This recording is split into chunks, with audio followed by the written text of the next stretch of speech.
We live in a world that absolutely worships being busy. It's like a badge of honor, right? A sign that you're important, that you matter. But what if that whole idea is just wrong?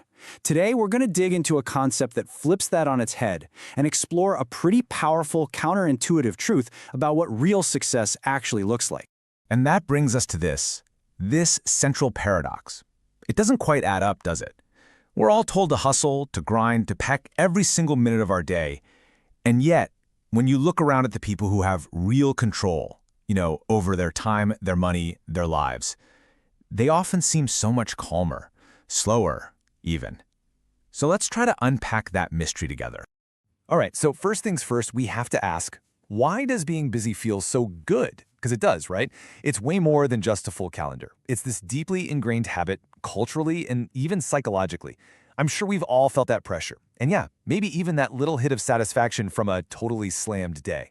And this right here is the absolute heart of the problem. Saying I'm so busy has basically become a free pass for anything. It screams, I'm relevant, I'm putting in the effort, and nobody ever questions it. We've kind of started measuring our days not by what we actually accomplished, but by how many things we did. The activity itself has become the goal. When you really dig into the psychology of it, it's pretty fascinating. It's not just for show. Being busy is actually a kind of emotional shield. All that activity gives you a sense of momentum. You feel like you're moving forward. And clearing your inbox, that gives you an immediate, satisfying little dopamine hit. But maybe the most important thing it does is protect you from those quiet, uncomfortable moments. The ones where you might have to ask yourself the big question, am I even working on the right things? This quote just nails it, doesn't it? When we're stuck in that tornado of activity, we don't have to face the harder, more strategic questions. We just let the speed of our work stand in for the clarity of our direction.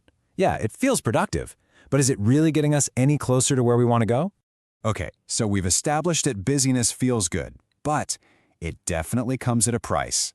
And this is where that shiny allure of activity starts to look a lot more like a trap. We're going to pivot now from the myth of being busy to the tough reality of its hidden costs. This really lays out the two different paths you can be on. The busy mind is constantly in reactive mode, just putting out fires, responding to whatever feels most urgent. All its energy goes into just keeping the hamster wheel spinning. But the effective mind, it takes a step back.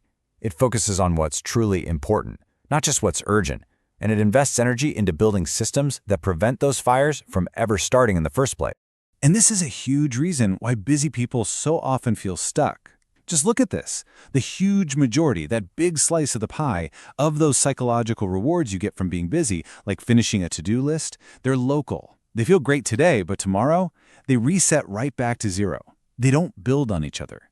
Real progress, the kind that actually builds wealth and freedom, comes from that tiny little slice of cumulative work, the system building that pays you back over and over and over again. So, what's the alternative here? Well, it's not about being lazy. Not at all. It's this really powerful idea called compression. And this is where we totally reframe what calm really means. It's not a lack of work, it's a sign of almost unbelievable efficiency. And here's the absolute key to understanding it. Compression is all about doing the hard thinking up front.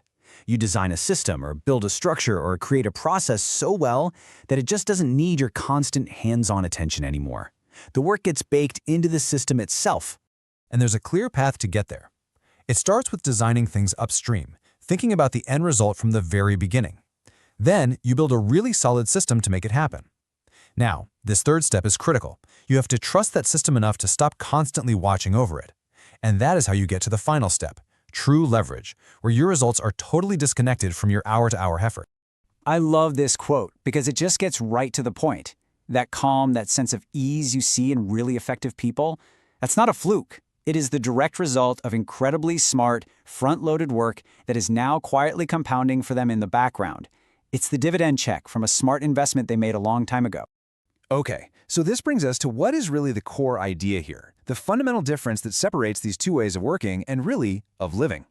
It's not about being smart versus foolish. It's about what the actual goal of your effort is in the first place. Just look at the massive difference here. The person who's trapped in motion is always trying to optimize their effort. They're asking, how can I do this task 10% faster? Their main goal is just to stay occupied. But the person who redesigns the system, they're asking a totally different question. How can I eliminate this effort completely? Their focus is on becoming truly effective by building a structure that does the work for them, a structure that actually grows and compounds over time. And listen, if you only take away one single thing from all this, please let it be this. Working hard feels virtuous. Being busy feels virtuous. But all those good intentions and long hours, on their own, they don't build on each other. You have to show up every day and do it again. But a well-designed structure, that's different.